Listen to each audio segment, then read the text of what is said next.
Maligayang pagbisita at pagbabalik po sa ating munting channel. Narito na po, ang karugtong ng ating istorya. Hindi na makahinga si Alex sa sikip nang mapaligiran siya ng mahigit 10 magagandang dalaga. Pasimple siyang sumiksik sa crowd at mabilis na lumabas ng sales office. Ika-25 kabanata. Ang high-end na store. Pagkaalis ni Alex. Ang babaeng naka-shades doon niya lang napagtanto, nabili na ang paborito niyang villa. Hindi niya napigilan ang sama ng loob, at napaluha sa shop.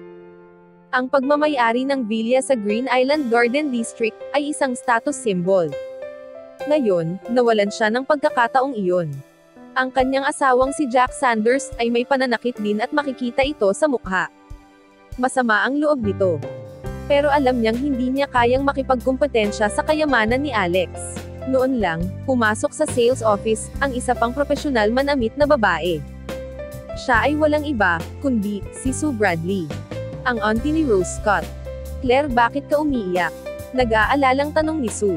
Habang naglalakad papunta sa babaeng nakaitim na shades. Muling napahikbi si Claire nang makita niyang narinig ang boses ng kanyang hipag. Sa totoo lang, ang intensyon niya ay magpakitang gilas sa harap ni Sue, at gawing mas mababa ito sa kanya. Pero ngayon ay nabili na ni Alex ang villa, wala na siyang maipagmamalaki. Agad namang tumigil sa pag-iyak si Claire, "May buhangin lang ang mata ko," sabi niya. Paano siya nagkaroon ng buhangin sa kanyang mga mata, pagtataka ni Sue. "Saan galing ang buhangin sa sales office?" tanong ni Sue. "Claire, Jack, nakabili na talaga kayo ng villa dito. Iyan ay hindi ka panipaniwala. Ito ay ang mga piling tirahan ng mga mayayamang tao sa New York. Dapat mong malaman sa hinaharap, isa tayo sa magiging pinakamahalagang tao sa New York. Dito nakatira ang mga piling tao at tiyak na kabilang tayo dito." Mayabang na sagot ni Claire. Para lang huwag mapahiya sa harap ni Sue. Nagpasya siyang magpanggap na nakabili na sila ng villa. Narinig ito ni Darla, na nananatili sa isang tabi. Ang sabi niya sa sarili. "Hindi ako makapaniwalang naglakas loob talaga ang babaeng ito, na sabihing bumili siya ng villa, sa aming distrito. Itong babaeng ito, ngayon lang umiiyak na parang kamamatay lang ng mga magulang niya. Gusto kong makita kung ano ang gagawin mo, kapag hiniling ng mga tao na makita ang iyong villa." Umalis si Alex sa sales office, at gumawa ng panibagong desisyon. "Ngayon, bibili ako ng kotse," sabi niya sa sarili niya. "Isa akong mayaman, dapat lang na may sasakyan ako." Dumiretso si Alex sa New York Automobile, na mayroong pinaka-advanced, at pinakamahusay na performance na mga kotse sa mundo. Naglakad-lakad si Alex sa mga paligid ng kotse, at nagustuhan ang isang Ferrari. Para sa kanya, maganda ito. At nagbibigay ng aura ng mayamang estado.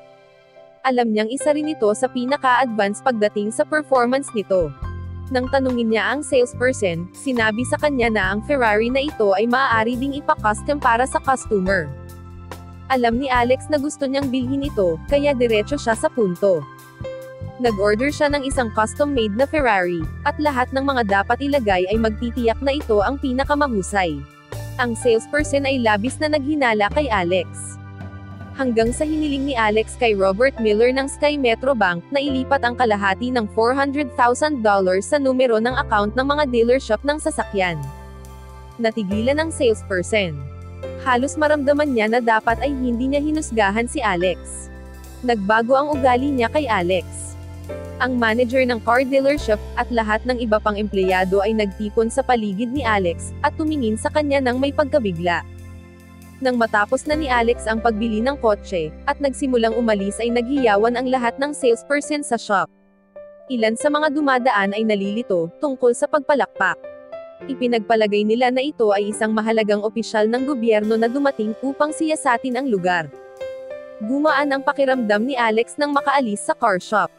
At sinabi sa kanyang sarili, "Bumili lang ako ng kotse. Hindi nila kailangang gumawa ng ganoong eksena." Saktong sasakay na sana siya ng taxi pabalik sa paaralan, ay nakatanggap siya ng tawag mula kay Lucy Smith. Ang impormasyon po ni Lucy Smith ay nasa ika-12 kabanata. Noong huling nagkita sila, naisave ni Lucy ang kanyang numero sa kanyang telepono. Kaya lumabas ang pangalan niya sa screen. Sinabi ni Lucy na may pag-uusapan sila. Sinabi ni Alex na kasalukuyan siyang walang ginagawa at napagkasunduan nilang magkita. Makalipas ang halos 10 minuto, huminto ang isang Mercedes-Benz kung saan naghihintay si Alex. Binaba ang bintana ng sasakyan. Nakangiting tawag sa kanya ni Lucy. Si Lucy ay may kulot na buhok. Nakasuot siya ng eleganteng damit at napaka-charming. Bahagyang nakaramdam ng kaba si Alex nang makapasok siya sa sasakyan. "Miss Smith, bakit ka tumawag sa akin?" "Malalaman mo rin mamaya." Misteryosong sagot ni Lucy. Itinaas niya muli ang bintana. At nagsimulang paandarin ang Mercedes-Benz sa malawak na kalye ng New York. Habang nagmamaneho, ay nakatingin si Alex sa pagtaas-baba ng dibdib ni Lucy.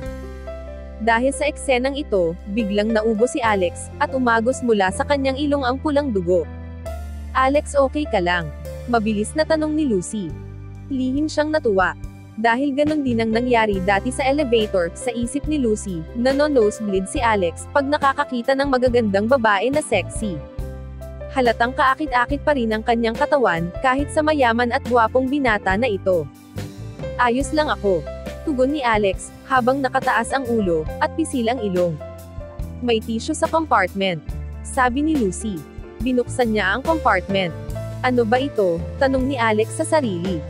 Ang nasa loob ng compartment ay may ilang gamit na tulad ng medyas, bra at maging ang panty.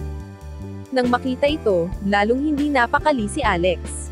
"I'm sorry, masyado akong abala ngayon, at nakalimutan kong alisin ang mga yan," nahihiyang sabi ni Lucy.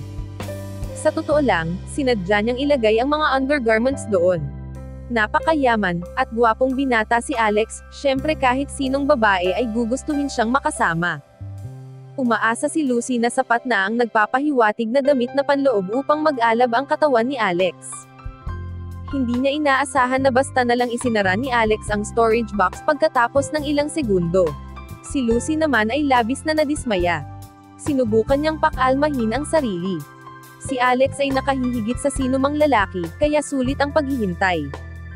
"Kailangan ko lang ng mahabang pasensya." Maya-maya lang ay huminto ang sasakyan. Bumaba si Alex sa sasakyan at tinignan kung nasaan sila. Nasa labas sila ng pinakaabalang shopping center ng New York. Ang fashionable Lady Shopping Mall. Matapos i-lock ang sasakyan, hinila ni Lucy si Alex papasok sa mall, at dumiretso sa isang boutique sa unang palapag, na tinatawag na Autumn Beauty, na nagbebenta ng mga elegante, at eksklusibong brand ng mga damit. "Nandito si Lucy para magpabili ng damit sa akin," napaisip si Alex. Maya-maya pumasok na sila sa tindahan, nakangiting lumapit ang manager. Tumingin siya kay Lucy, at bahagyang tumango. Natutuwa ang manager kay Miss Smith na makita siya. "Miss Smith, regular customer ba si Lucy dito?"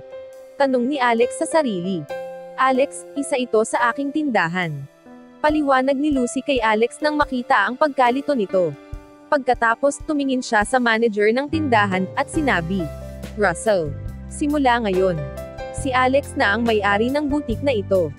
Dapat nating pakinggan at sundin ang lahat ng sinasabi niya." Hindi naintindihan ni Russell.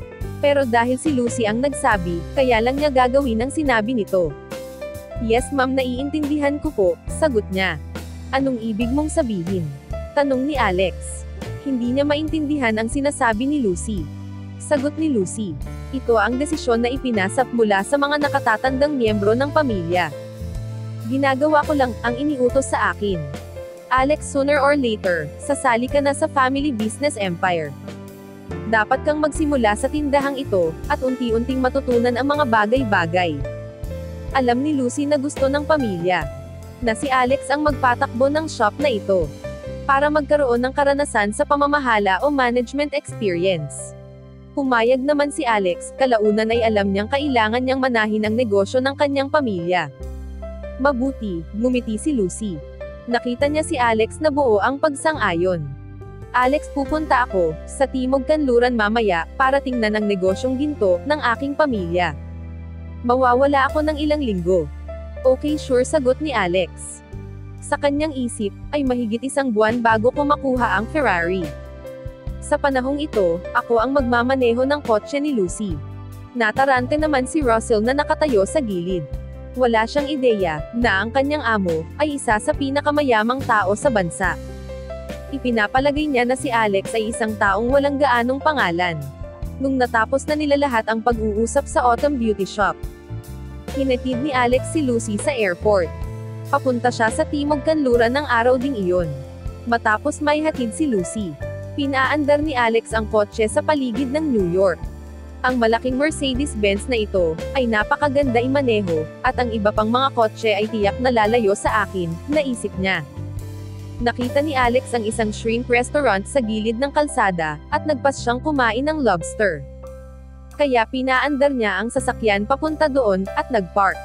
Malapit na ang tanghalian. Kaya napagpasyahan niyang bumili ng lobster para ibili ng pasalubong, at makakain kasama si Debbie. Nakaidlip ang parking attendant sa entrance. Ngunit nang mapansin niya ang isang Mercedes-Benz na huminto ay agad siyang bumangon. Ngumiti siya, at iniyuko ang ulo. Hinihintay si Alex na bumaba ng sasakyan, para may parada niya ito. Habang naglalakad si Alex papunta sa pintuan ng tindahan, napansin niya ang ilang mga perang papel na nahuhulog mula sa bulsa ng taong nasa harap niya. Ngumiti siya ng pilit, pinulot at inilagay ang mga pera sa kanyang bulsa. Alex, nandito ka para mamalimos. Narinig niya mula sa likuran niya. Lumingon siya, at nakita niya ang isang grupo ng mga tao, na naglalakad palapit sa kanya. Ang nangunguna sa grupo ay ang cheerleader, na si Zora Fitzgerald. Hanggang dito na lang po muna. Sana ay subaybayan po ninyo ang ating istorya. Maraming salamat sa pakikinig. Hinihiling ko po ang inyong suporta sa ating munting channel. Hanggang sa susunod po muli. Stay safe po, and God bless.